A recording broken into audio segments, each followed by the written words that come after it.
Hello and welcome into our Michigan Football Report video podcast, a special Monday edition. Absolutely. My name is Jordan Giorgio alongside the Michigan insider, James Yoder. James, are you ready to get in some Michigan rumors? You know, there's a lot of rumors going on. There was more injuries in the game Saturday than I realized just watching it and prepping for our Michigan football post-game show on Facebook Live.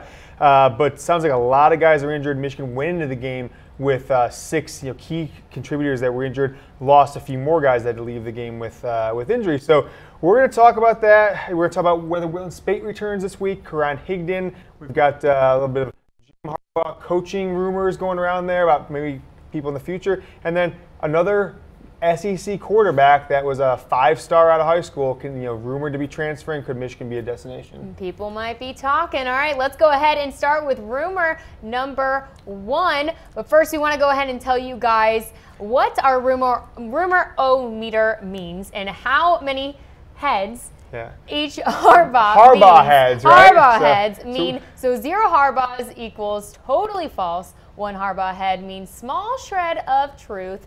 2 Harbaugh heads, people are talking. People are talking. That's what a rumor is. I think all rumors started at 2 Harbaugh, right? 3 Harbaughs is pretty likely, and 4 Harbaughs is fact. F-A-C-K, fact. Not we can fact. say it fact, you can say it fact. Jim Harbaugh spells it fact, we spell it fact. Yes, all right, we Jordan? do. So we've got you in the Michigan Maize jersey, which is it's a little bit of a more laid-back show than we normally do. So I'm actually going to lean back in my chair a little bit as we get into these ones. But let's go ahead and talk about Let's go ahead and start with number 1. Will Wilton Speight be in uniform and healthy this weekend, James, or will we still be relying on Brandon Peters? So Harbaugh said today that Peters will get the start, Okay. 100%, which I think what people expected.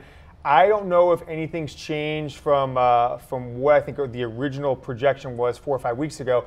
He was rumored to be in the uniform this week. That didn't end up happening, but he's been cleared for non-contact practice. So that means he's going to be throwing with pads on all week. And I believe if something were to happen where they either got down by a couple scores and Brandon Peters wasn't playing well, or if Peters had to go out even just for a few plays, that Speight's going to be your guy. It's not going to be John O'Corn, and they're not going to pull the red shirt off Dylan McCaffrey or even give a guy like Alex Malzone a chance. So I'm going with a 3 Harbaughs on this rumor-o-meter, Jordan.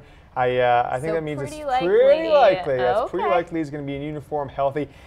Doesn't seem he'll be 100%, but he'll be 85, 90%. He'll probably be throwing with some pain in his back. That 3 vertebrae broken. If he doesn't come into the game at all this upcoming game this weekend against Wisconsin, where do you predict him starting again? Yeah, well, he may never start another game in his career. It depends on what happens to Brandon Peters. Now, if Michigan gets annihilated against Wisconsin for some reason, if it's like 42-13 or 35-10, I think Speight will get the start against Ohio State next week because I think Brandon Peters' future as a quarterback comes down to this. If he wins this game on the road and wins or keeps the Ohio State game close, he goes into the offseason on a 5-game winning streak, depending on what happens to the Bulls, maybe a 6-game winning streak, and beat back-to-back top 6, top 7 teams. He goes into next year with unquestioned, he's your starter. No questions asked. And if he loses them or if he gets pulled for Speight, Speight can come back next year as a 5th year. And we all know about Dylan McCaffrey. He's gotten rave reviews as a true freshman. So I actually think this game kind of is going to depend on what Brandon Peters' Michigan career is made of. Big game, big game. All right, let's move on to our second rumor. Will Karan Higdon, he hurt his ankle in the second half against Maryland. Does this mean that he will miss the Wisconsin game this weekend? We're giving this 3 Harbaugh heads. Pretty likely. It sounds like it's pretty likely Karan Higdon is going to miss this game, which is a major blow for Michigan's running game.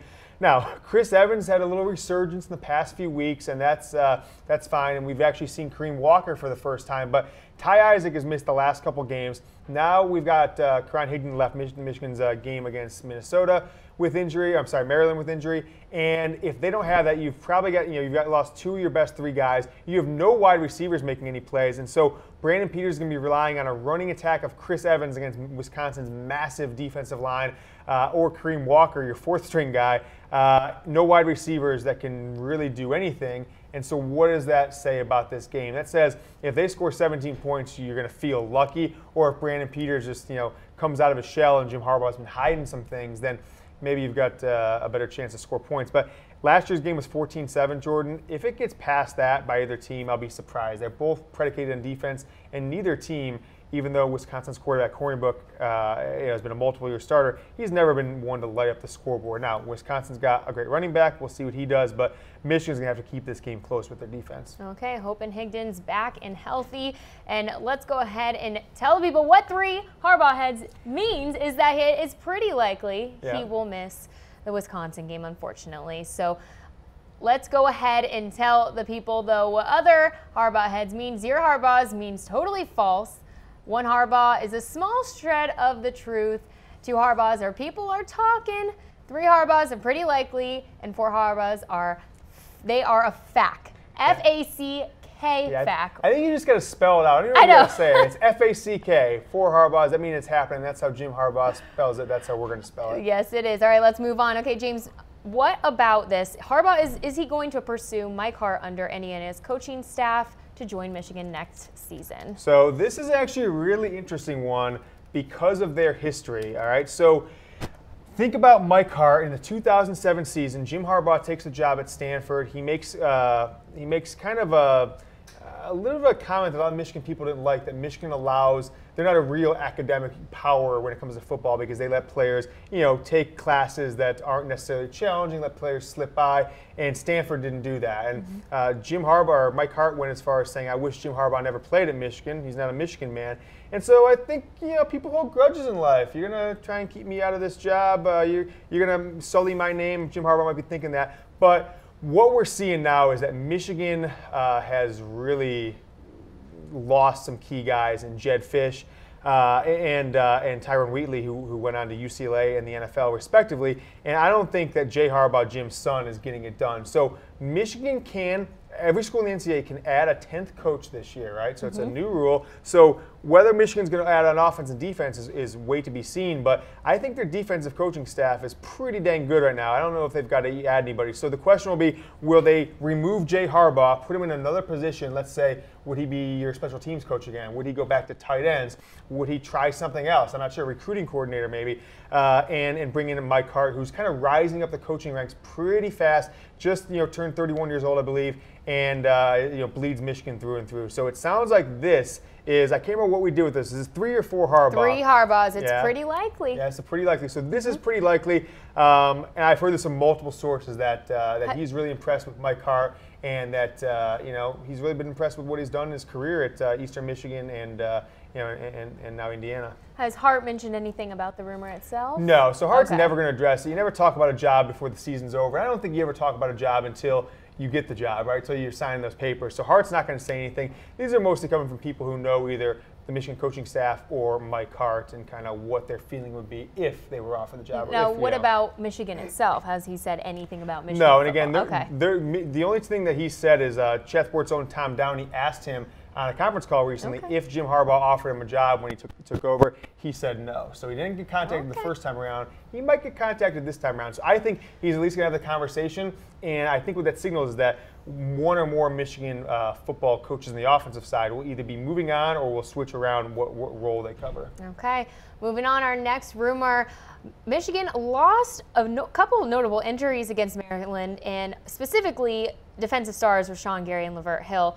Will they be out this weekend against Wisconsin? We're giving this 2 Harbaugh heads. Yeah, so we're giving this 2 Harbaugh heads. You know what that means? That means people are talking. So what they're talking about, it seemed like Rashan Gary might have been a candidate to miss this game completely, but from what we saw today, he talked to the media. He's going to be back for this game. That is a good thing because Michigan needs him to stop the Florida running attack. And I'm sorry, as they go on the screen, the Wisconsin running attack. And so if Rashan Gary's back, I feel really good about that because Ambry Thomas, a true freshman, has been playing really well in the secondary, and I think he can fill in for Lavert Hill and be at least serviceable. And Wisconsin's not going to throw the ball around, so you'd rather lose somebody in the secondary than the defensive line. Now it sounds like Lavert Hill is in the concussion protocol. I don't really think there's any way he's playing. So if I'm going Gary, it's fake news. He is playing, and Lavert Hill, I would almost say it's a fact, F-A-C-K, that he is not going to play. So Michigan's going to be down another starter. Jordan, this is an injured team across the board. Karan Higdon is going to be gone. They're going to be missing Wilton Speight, obviously, multiple offensive linemen, multiple running backs potentially. So if they beat Wisconsin, it's going to be a real team effort. It is. All right, moving on now. Our next rumor, Did Jim Harbaugh shut it down in the second half to save the best plays for the undefeated Wisconsin Badgers? You know, it sounds like this is as close to a fact as you're going to get FACK. So Or Harbaugh. Harbaugh shut it down, so he didn't really let Peters throw as much as I liked, but Peters got off to 114 yards passing in the first half, which I believe is more than his first 2 games combined playing for Michigan. So he saw what he wanted out of Peters, and the running attack was doing pretty well. So as you noticed, Michigan was outgained like 100 and some yards to 30 in the third quarter. Against Maryland, and they didn't really do anything at all in the second half. A couple runs in the fourth quarter, got that score, but it seems like Jim Harbaugh knows the trajectory of his career as Michigan's football coach, and probably this program comes down to these next 2 games. You win one of them, you finish 9-3, and you've got some momentum going into next year. If you lose both these games and it's in blowout fashion, or if it's by 2 or 3 touchdowns, then you're sitting there, you've got 5 games against what you consider elite level teams in Florida, Penn State, Michigan State, Wisconsin, Ohio State. You go 1-4 in those games. I don't know if anyone's expecting Michigan to do anything next year. I think you're looking at kind of an off-season of discontent amongst the Wolverine fan base. They're going 8-4 and playing in the Frisco Bowl or one of these bowls. So I think Jim Harbaugh has been building since the Penn State blowout loss to give it everything he's got. Every sneak trick play, every offensive formation they can get to put points on the board against Wisconsin, they're going to pull out. Definitely doing the best he can. Moving on now into a little bit SEC rumor, I guess you could say. Could Ole Miss quarterback Shea Patterson transfer to Michigan? We're giving this one Harbaugh head. So it sounds like, from what I've heard, he's going to transfer, right? Okay. And the only reason I would say he wouldn't at this point is if Ole Miss knocks out of the park and brings in a big-time head coach that convinces him that they can build an offense around him. But this is an interesting one because Shea Patterson has said multiple times during last year when they asked him, he said this in the offseason, and then he also said it during his recruitment, is that he wished Michigan would have called him, right? He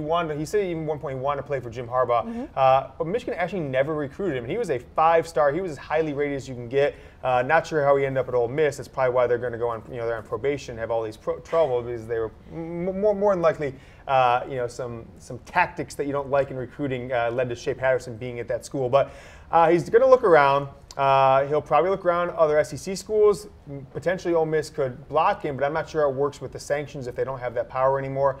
And if he looks around, I think Michigan would at least, just like with Jacob Eason, we said, would at least give him a look, make the phone call, and he has stated before that he's interested in playing for Jim Harbaugh. So I don't think this one's going to happen, but it's one to keep an eye out, especially if Brandon Peters underperforms. Jim Harbaugh might just say, heck with this. We need as many quarterbacks as possible. And he might try and go get, a young guy like Patterson who can come in and sit for 2 years and play 2 more, or sit for a year and come in and play for 2 years, or even bring in another 5th-year transfer who can play immediately next year.